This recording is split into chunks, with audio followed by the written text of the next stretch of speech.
Hello everyone, this is Soumya and in this video we are going to talk about the biggest bank fraud of India. Like India की history में अगर हम बात करें तो ये सबसे बड़ा बैंक फ्रॉड है जो कि अभी न्यूज में है। ये इतना बड़ा है कि अगर आप विजय माल्या और नीरव मोदी के फ्रॉड्स के अमाउंट को सम अप भी कर देते हो तो उससे कहीं ज्यादा अमाउंट जो है वो इस फ्रॉड में इन्वॉल्व है और इसी वजह से इसको माना जा रहा है इंडिया का आज तक का सबसे बड़ा बैंक फ्रॉड। ठीक है। ओके।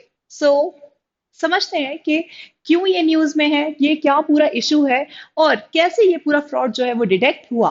इसके पहले आप लोगों को बताना चाहती हूँ कि ये जो हमारा वीडियो है ये थोड़ा शॉर्ट में होने वाला है। अगर आपको इस टॉपिक पे इन डेप्थ एनालिसिस देखना है या फिर इन लेंथ वीडियो देखना है ये वाला, so you can subscribe to our GK short short series, link of which is given in the description box. Okay. सो समझते हैं ये पूरा इशू आखिर क्या है। तो यहाँ हमें पता होना चाहिए सबसे पहले कि एबीजी शिपयार्ड्स लिमिटेड आखिर क्या है। तो देखिए एबीजी ग्रुप जो है ये एक बहुत बड़ा बिजनेस ग्रुप है बेसिकली, और ये काफी सारे बिजनेसेस में इन्वॉल्व है। ठीक है। और इन्हीं का एक बिजनेस है शिप मेकिंग का, और यही जो ब्रांच है एबीजी ग्रुप की ये कहलाती है आपकी एबीजी शिपयार्ड लिमिटेड। 1985 में ये जो कंपनी है ये स्टैब्लिश की गई थी। आप यहाँ पे देख सकते हो, it was established in the year 1950 sorry 1985, और इसके हेडक्वार्टर्स लोकेटेड हैं आपके मुंबई में। ठीक है। इसके हेडक्वार्टर्स कहाँ पे लोकेटेड है? ये है आपके located in the Mumbai. Now ship making का अगर हम बात करें तो गुजरात में काफी सारी जगहें आप देख सकते हो। यहाँ पे जैसे सूरत है, दहेज है, ये सारी जगहें जो है यहाँ पे इनके डॉकयार्ड्स जो हैं वो बेसिकली है जहाँ पे ये बड़े बड़े वेसल्स जो है वो बनाते हैं।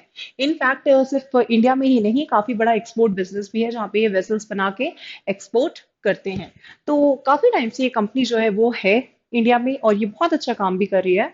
इनफैक्ट इंडिया को इसने बहुत बड़े बड़े कुछ वेसल्स जो है वो बना के दिए भी हैं। अब समझ लेते हैं ये पूरा इशू आखिर क्या है। तो देखिए हुआ क्या कि इस कंपनी ने मतलब in like last decade and in this decade काफी सारा लोन जो है वो बैंकों से लिया है। तो लगभग इसमें 28 बैंक्स जो है वो इन्वॉल्व हैं। ठीक है। लगभग इसमें 28 बैंक्स जो है वो इन्वॉल्व हैं। तो 28 बैंक्स जो हैं वो इसमें इन्वॉल्व हैं। क्या होता है, कभी किसी कंपनी को अगर बहुत बड़े अमाउंट का कोई लोन देना है तो ऑब्वियस ही बात है एक बैंक वो नहीं दे सकता है, या एक बैंक की सर्टेन लिमिटेशंस होती हैं। तो ऐसे केस में क्या होता है कि बैंक्स जो है वो एक ग्रुप फॉर्म करते हैं जिसको कहा जाता है कंसोर्टियम। जिसको कहा जाता है कंसोर्टियम, बैंकों का कंसोर्टियम। और फिर ये सारे बैंक्स मिलके थोड़ा थोड़ा अमाउंट जो है ये कंट्रीब्यूट करके एज अ लोन प्रोवाइड करते हैं for to that company for a particular project. ठीक है। और इस तरीके से यहाँ पे 28 बैंक्स का एक कंसोर्टियम बना था which was led by the ICICI bank. और इस कंसोर्टियम को लीड कर रहा था आपका आईसीआईसीआई बैंक। ठीक है।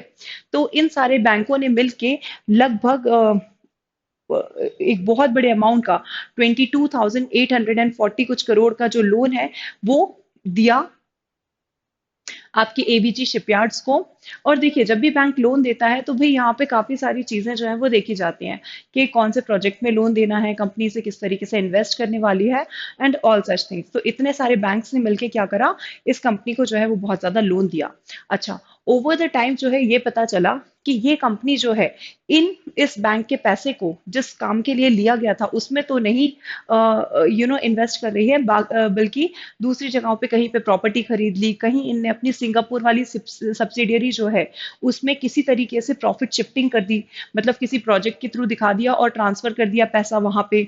तो इस तरीके का जो फ्रॉड है वो अंदर ही अंदर कहीं पे चल रहा था। जब बैंक्स को ये पता चला कि भाई इस तरह की कुछ एक्टिविटीज जो है वो हो रहे हैं और ये कंपनी जो है वो लॉस में जा रही है, तो इन बैंक्स को समझ में आया कि भाई आगे जाके बहुत बड़ा कोई फ्रॉड होने वाला है। और इस तरीके से यहाँ पे एक कंप्लेंट जो है वो फाइल की गई। अच्छा।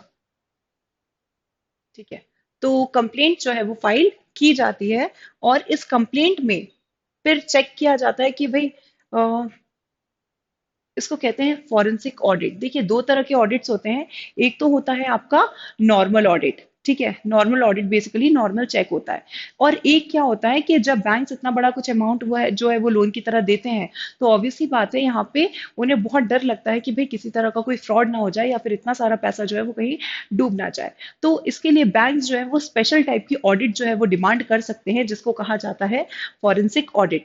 तो एसबीआई ने इसी तरीके से कुछ फॉरेंसिक ऑडिट जो है वो करवाया, और इसमें फिर ये पूरा जो खुलासा है वो हुआ, जिसमें पता चलता है कि कंपनी जो है इस पैसे को कहीं कहीं और दूसरी प्रॉपर्टी खरीदने में या फिर किसी सब्सिडियरी में जो कि इंडिया में बेस्ड नहीं है, ऐसी अपनी किसी सब्सिडियरी में पैसा ट्रांसफर कर रही है, और इस तरह की फ्रॉडुलेंट एक्टिविटीज जो है वो इस सारी कंपनी में चल रही हैं।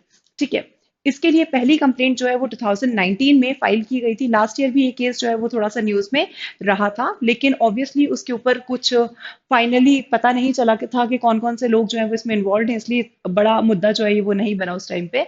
2019 में भी कंप्लेंट की गई थी, एंड फाइनली अब हम ये देखते हैं कि 2020 में भी सीबीआई ने इसको अपने हाथ में लिया, एंड अब जो है वो इन्वेस्टिगेशन जो है इसके ऊपर पूरी की गई, और इस तरीके से धीरे धीरे यहाँ पे समझ में आया कि यहाँ पे बहुत ज्यादा ब्रीच ऑफ ट्रस्ट हो रहा था, बहुत ज्यादा मिस अप्रोप्रिएशन हो रहा था, फंड्स का जो है वो डाइवर्शन हो रहा था।